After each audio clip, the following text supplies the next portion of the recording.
Good morning. Welcome to Up to the Minute. I'm Todd Duplantis, your HCC News and Information coming up in the next half hour. Glad to have you with us on the show. It's August the 12th. I've got a little ditty I'm going to play for you called What Happened to the Summer? Where did it go? It just poof, gone. Dr. Tony Rayo, my co-host today. Where did the summer go, Tony? It just seemed like the other day it was April. Then we inched into May and we're like, oh boy, we're already in May. Now it's August the 12th. Where'd it go? It's totally gone. My grandkids and all are going like, well, I don't want to go back to school yet. I know. Yeah, we just got out of school. Each year, the summer seems to go by faster. The only good news about that, if you want to call it good news, we're only about 6 months away from our first cold front. So we should get that sometime in April, and then we'll be back to summer again. But that's the only good news. Hey, we got a couple of special guests. It's Thursday, Virtual Family Fun Day. We'll get to that in a moment. But first, you want to remind folks, hey, we're back on HCCTV with this show. You can now watch us at noon and 5 p.m. If you don't catch the live show here on Facebook Live or YouTube Live, you can watch the rebroadcast at noon and 5 p.m. on HCCTV. Make sure to check your cable listings. Also, we are all over social media, Tony. Absolutely. Look for Houston Community College District. That's how you find us, because there's a lot of HCCs. So just go for Houston Community College District on Facebook, on YouTube, on LinkedIn, Instagram. We are all over the place. That's right. Let's get on with the show. James Talmage is the Vice President of Education for the Lone Star Flight Museum, and he's joining us live as our Thursday Virtual Family Fun Day guest. Good morning, James. Good to see you again. I think your mic may be off. There we go. All right, there we go. Good morning. Good to be with you. Yeah, we're looking forward to hearing from you and hearing about the Lone Star Flight Museum. And you've got a few special treats we're going to show. You sent us some pictures, and you got to stay tuned for those. We'll have those in a little while. Grab some coffee, James. We'll be back with you shortly. All right, good. All right. We're going to kick things off with our HCC guest of the morning, Sue Moraska. You know her. She is the program director for HCC's Vast Academy. Good morning, Sue. Good to have you with us. Now, here's a trivia question. How long has Sue been with the Vast Academy? Since day one. How long has that been, Sue? 31 years. 31 years. And boy, you guys do some great work at the Vast Academy. If people aren't familiar with the Vast Academy, maybe you can tell us a little bit about it and your mission, because it's very special. Thank you, Todd. I'm so excited to be on your show again. Yes, the Houston Community College Vast Academy was one of the first in the nation of this kind. It's a post-secondary program that serves students with intellectual and developmental disabilities. And we offer a 2-year occupational skills certificate, and it's under continuing education. And we also assist them with job placement. And so it's a full service program. You go in and the students learn the skills, and then they can get job placement. So when they finish and complete the program, and if you haven't seen the graduations, they are phenomenal. But once they graduate the program, they actually go into the job market, correct? Yes. And some also, we assist some to move into other programs, other career pathways within HCC, so they can earn more advanced credentials. Right. Ours is a career readiness 2-year certificate, but many do go on. Some get their associate degrees, and we had some that did it in teacher education, child development. Culinary is very popular. Wow. And then we also have, but I think the majority would get internships, and we help them find employment. And right. We have many employer partners that we work with.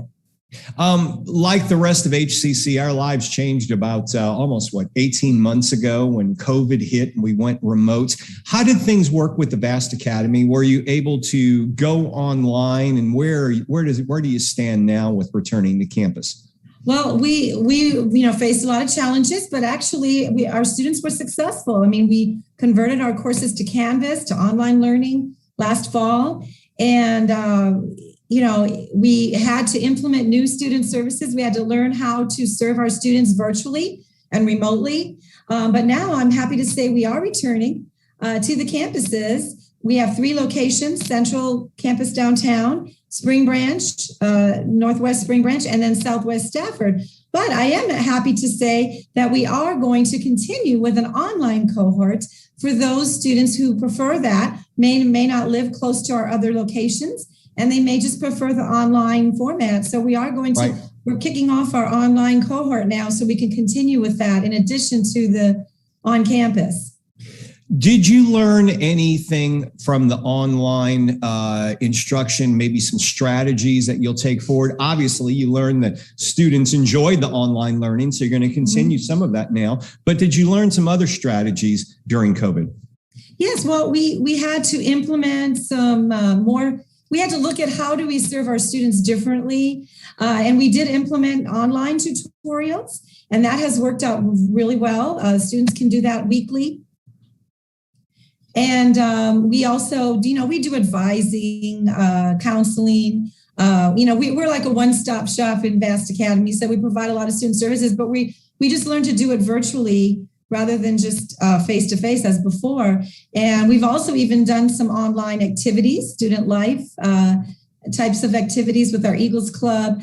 We are looking forward to going back on campus, but we're also looking forward to continuing with the online. We've actually learned new technology. Yeah. I'm very excited that our students were able to, learn Canvas. That was very difficult at first, but we had tutorials and orientations to walk them through. We also implemented Cengage. We selected eBooks and Cengage software, online software that has more accommodations for our students. And so now, even those going back face-to-face will still be utilizing the eBooks and the courseware. I know in the past, prior to COVID, we had assisted you many times for your annual gala that you held for VAST, where it was a main fundraiser. And I know things have kind of been thrown astray over the past year and a half. Are you thinking maybe towards 2022 and beyond, maybe getting another fundraising effort underway? Well, actually, we have a district task force, vision task force that's going on right now to look at the next, what is our vision moving forward? We have some great ideas and areas that we're exploring to move VAST and take VAST even further than where we're going now. So I'm sure fundraising will be part of that, looking more at scholarships. We do work very closely with HCC Foundation to get some scholarship funding. The Assistance League of Houston has been really good for many years of awarding our students scholarships. So that now the one exciting news, I don't even know if I to share this with you yet, but we just got approved this week. We're the second in Texas. Aggie's Achieve program was the first in Texas. We're the second to get financial aid for our students. It's a special type of financial aid, CTP, Comprehensive Transition Program. So definitely we're going to be doing some PR on that. But we just found this out, and we worked very closely with our financial aid, with Joellen and to get this. And this wasn't easy. It's not an easy thing to achieve. Yeah, in fact, my Aggies Achieve partners just congratulated me and said, yeah, that's very difficult to achieve because they know how hard it was even for them. And they're a 4-year program at a university. So we're real excited that our students will now be able to get financial aid.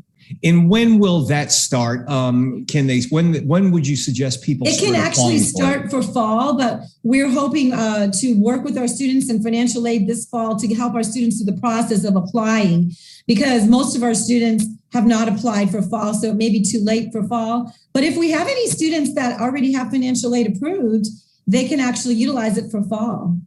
And how do you go about applying? And what is the cost for Well, actually, we're very affordable. We did not even raise our tuition for probably 15 years. And right before COVID, we had just raised our tuition from $230 to $259 a course, which is still so, it's not big compared to other programs that are charging $400 or $1,000, we're very affordable. We are one of the most, if not the most affordable program.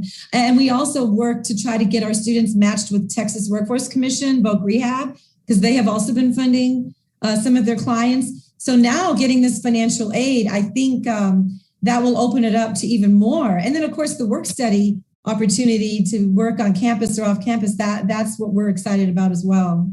Absolutely. And Sue, over the last 31 years, if you can give us a range of how many students have graduated from your program. Oh, wow. I think about 5,000 at least. 5,000. Wow. And because we started in 1990. Yes. Yeah. So, we serve approximately 200 students. Right now, we're serving a little over 100, but we're also serving our graduates because we have 85 students that graduated in 2020 that we're still working with on employment services. And then we have some that graduated this past year. So we're real excited about that. And I think now that we're going back to the campuses, we're going to continue with this online cohort. I think that our enrollment will definitely go up, and we are exploring the possibility of expanding to other locations. Sue Moraska, the program director of HCC's VAST Academy. If you'd like to learn more about the VAST Academy, we'll put the link to their program in the social media post for the show. Sue, it's always great seeing you. We know you're a friend of the show, and we appreciate you being here. Thank you, Todd. Yes, I am. I'm a big fan. Thank you so much for helping us promote VAST. We love. Thank you for everything that you all do. Anytime. We look forward to seeing you in the future. Thank you. All right, we are going to move on to our Thursday virtual family fun guest. Dr. Tony Rayo-Sutherland is handling the duties here. It's always exciting on Thursdays, Tony, because we have some different guests, and today's no exception. Take it away. Absolutely. Today we have James Talmage. He is the Vice President of Education for the Lone Star Flight Museum. Welcome, James. Well, thanks for having me. Great. Well, I'm excited about this because I love planes and things like that. And I love your museum. I used to go to it when it was in Galveston, but now you've moved to Ellington Air Force Base. Tell us a little bit about that. Why did you move and what's special about it? Well, we actually moved because we got wiped out by a hurricane. That'll do it. That'll do it. 8 feet of water is not good for airplanes. So it actually was because of the hurricane that they moved the museum inland. It is bigger and better now. When it was down in Galveston, it was an airplane collection that you could go see. We're a full STEM facility now. We take the inspirational part of aviation, the fun part of aviation, all that excitement that is within aviation, and we attach STEM to it. We teach the science of the physics of how things fly and weather and all the science that you need to know. We talk about the advances in technology and how engineering is the design of those airplanes. And a lot of our planes are warbirds that go back to World War II. And really the history that these airplanes represent, and really the engineering advances that are necessary in war. A lot of the stuff we have in aviation today is because it had to be invented to win World War II. So it really is a nice museum. Our airplanes are gorgeous. It's a very spread out. It's a huge building. Our exhibits are airplanes, so we've got plenty of room. We've been actually open most of the time through COVID, and so it's sort of a safe place to come. And you can spread out from other families and visit the museum. And we've got really good air conditioning. So, it's a nice, cool spot. It's still a little on the warm side. Even in the summertime, it's a good time to go there, right? Yeah. So it really is a neat place. Yeah. Well, I'm excited about the different things. Now, you said that it was educational. And in other words, when you go there, it's not like some museums, but you actually teach people and teach students different things. You have students go there for field trips and things like that. We do. Part of the museum that was not down in the Galveston site, our Flight Academy is our hands-on exhibit that kids can go through and manipulate the exhibits in that and learn about how airfoils work and how engineering is done and that kind of stuff. We've added the Heritage Gallery, which is the history of aviation within Texas. So it goes through the history. We are still the home of the Texas Hall of Fame, Texas Aviation Hall of Fame, which is the Hall of Fame for Texas for aviation. But actually, where I am right now, the really neat place that was added, I'm in our Aviation Learning Center. This is actually our Mooney hangar. So this plane is a Mooney Ovation. It's our one hands-on educational plane that we have here. This plane is here for kids to climb in and touch and crawl under and that. But we do have field trips come in. We have a couple different programs. Our full program in the ALC, they go through, it's a 2-hour program where they go through our learning lab, which is the fundamental science of aviation. So they go through, I work at different stations learning the different sciences and engineering and that. Then they'll come in here. The Mooney Ovation is here for them to do a pre-flight inspection. And so they do a walk around, and there are some problems with the plane on purpose that they have to find.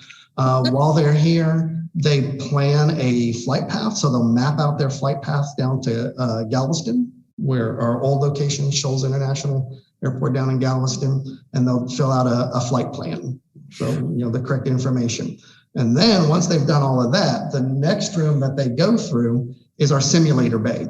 Yeah. So they will actually get on simulators and take off from Ellington Field and fly this plane virtually down to Galveston, land in Galveston, and then turn around and come back.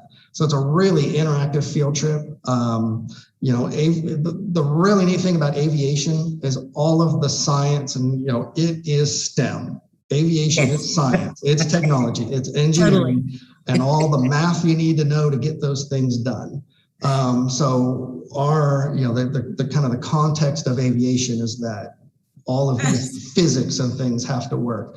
And then, we pack all these, educational things together, and the planes are just cool. So that's the inspiration part of it, is when you go out and you see these old warbirds, which are, a lot of them are incredibly rare. They're the only ones flying, or, there may be 1 or 2 or 3 of them that still go up in the air, and we have them here. So it really is an inspirational field trip, and there's a ton of science and engineering packed into it. The field trips, we've got them all set up to run with the teaks, and so it really is a great place to bring a field trip. Yeah, I understand you call it a flight-worthy museum, meaning that the planes actually do fly, or most of them actually do fly. And I understand that you can actually get to fly in one. Yeah, some of our planes, which our planes, vast majority of them are considered flight-worthy. So that means they're not static. Our planes drip oil. They have everything they need to fly. But there are some of them that we fly specifically. We have a couple of our biplanes, the Stearman biplanes. You can buy a ticket, go on a ride in it. Our T6 Texan is about to come back online that you can ride in. I actually got to ride in that one, and it's fun. It's fun. How much does it cost to do that?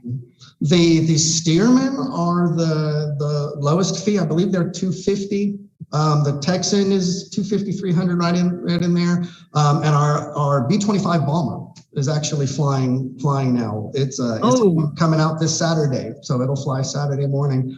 And a ticket on the bomber runs, I believe, $400.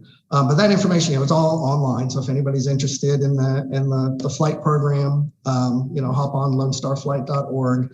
Our field trip information is there, and the flight. I'd love to go. Well, I understand that some of the other exhibits that you have there is flight attendant outfits. Tell us a little bit about that. Oh, this is a fun one. So our exhibit through the summer is called Welcome Aboard, and it is historical flight attendant uniforms and some other memorabilia in that. And they go from about, through the 1940s through about the 1960s. And they are unique. It was a different era. Some of them are very colorful. Some of them, especially here in Houston, when the space race was going on, they're very, very spacey. And so they have all these different themes in that. And they had these different flight attendant outfits, and they would use them in their advertising to promote, you'll have more fun on our planes, look at what our flight attendants wear. So it was a different area, a different era. It's fun. It's really neat stuff. That exhibit is here through the end of the month, and so it's got a couple more weeks to go. Excellent. Well, and because I think they used to call them stewards, and then they changed it to flight attendant. Yep. Okay. Hey, James, I've got a question for you, because most of your planes in your museum are antiques and older pieces, and you have to maintain them. At times when you're looking to get new parts for these, you can't just go on Amazon, order a part, or do you have to get companies to machine these parts? And do they actually use 3D printing in many cases to put the parts together or to get you new parts? Yeah, they, some of our planes, like our SBD Dauntless, I believe there's 3 of them that are flying, and we have 1 of them. Every part available for that plane is on one of those 3 planes. So the parts are very rare. If something does break, it's mechanics is going to happen. We have to search around, and there's places where these old parts have been collected in that. We actually have, way back behind our hangars, we have our own collection that's just bins full of spare parts. Oh, wow. Okay. And so, if we don't have the part, we have to go out and try to find the part. It's completely possible that part doesn't exist. Yeah. And they may have to be 3D printed or machined or something like that to get it to you. And that's kind of an interesting thing, because if a part cannot be replaced, that plane can't fly. Yeah. So it's possible that, all the vintage aircraft around the world, most likely the end of their lives is not going to be, a crash or anything like that. It's going to be that a little valve can't be replaced. So these really are unique things to see. They're history. They represent World War II and the history of aviation in that, and they really are unique and rare. James, your website, people can purchase tickets from there. Do you suggest they purchase them online or in person? And what are your hours? We are open. We're closed Monday. We're open the other days. So Tuesday through Sunday, generally 10 to 5, 12 to 5 on Sunday. You can go online, lonestarflight.org, purchase the tickets there. If you don't want to do that, walk up and purchase in the tickets when you arrive here. It's easy to do. Plenty of free parking out front. We're right at the front. We are the front porch to Ellington Airport, so we're really easy to find. Easy parking. Wide open spaces. Plenty of room to spread out in that. So it's easy access. So lots of good information online. And then, but walking up and purchasing the tickets here is easy, very easy to do also. James Talmage, Vice President of Education of Lone Star Flight Museum. Thanks for being here again this morning. Good to see you again. Thank you. Thanks for having me. All right. You take care. Okay, Dr. Tony, we're going to move on to our HCC News and Announcements. Today, it looks like, or no, that's actually next Wednesday. The MBDA Sandwich and Subs is happening again. Yes, it's called Bring Your Own Subs. Bring Your Own Subs, and try to speak better. Anyways, it's virtual, and Wednesday, August 18th from 11:30 to 1 p.m. It's HCC's Minority Business Development Association, and they're targeted toward minority businesses to help them improve their business. Okay, convocation is upon us almost. It's a week from tomorrow, as a matter of fact, Friday, August 20th. Registration's underway for HCC's Fall 2021 virtual convocation. Virtual convocation, that's right. You can watch it online. Diversity, technology, and personalized learning, where we are embracing the future for Houston for the next 50 years. That is the theme. The live stream virtual event is in the morning with 2 post-convocation virtual discussion interactive sessions happening in the afternoon. Here are the times to remember. 9:30 a.m. we'll open the room. We'll have a pre-show with some student success videos, a countdown, and then the actual program starts at 9:45. You can go watch the program as it is live streamed. And then later in the afternoon at 2:30 and at 3:30, we have 2 sessions that'll be led by Dr. Kurt Ewan.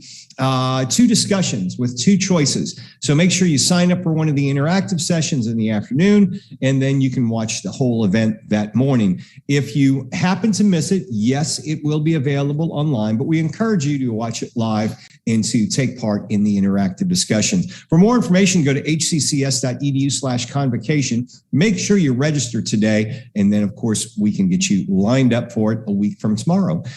Withstand Latin art during times of conflict. That's happening at the Holocaust Museum in Houston. Yes, we have 2 HCC artists that are featured there. Angel Castellan is an instructor at HCC, and also Jacques Garcia, who is a graduate of HCC. Their work is being shown there. And then the curator of the exposition is also an HCC person, Gabriela Magana, Honors College graduate. So it's all HCC. So go there, and it's there through the end of September. That's right. Okay, for time's sake, I'm going to skip on down to our fall classes because fall registration is underway. Classes begin August the 23rd. That's right around the corner. We do have various ways to assist you with paying for your full tuition for the fall of 2021, but you have to register. You have to be a student, and then we can get you some assistance to help pay for your college. It's a no-brainer. Register today. We have 5 ways of learning. 2 of them are online. 2 of them are hybrid, meaning online and in person. And then we have in-person classes. They happened over the summer. They will be happening in the fall. You can attend classes in person. We're going to be following CDC guidelines, so the classes will be very small, and they are filling up fast. Go to hccs.edu/now. Register today, and you will make sure you'll have your seat. Okay, that's going to wrap up the show for today. Tomorrow on the show, we've got a special guest. Dr. Azita Hosseini. She is Process Technology Program Coordinator from our Global Energy Institute, and they've got some new things going on over there, so we're going to have to check that out. We've also got another special guest for Film Friday, just announced, just confirmed, Jeff Walton. You may recognize the name. Okay. So Jeff he actually scores films. He's an adjunct for HCC. Most importantly, he was the bassist for the Judies. That's right. You remember them from the 80s?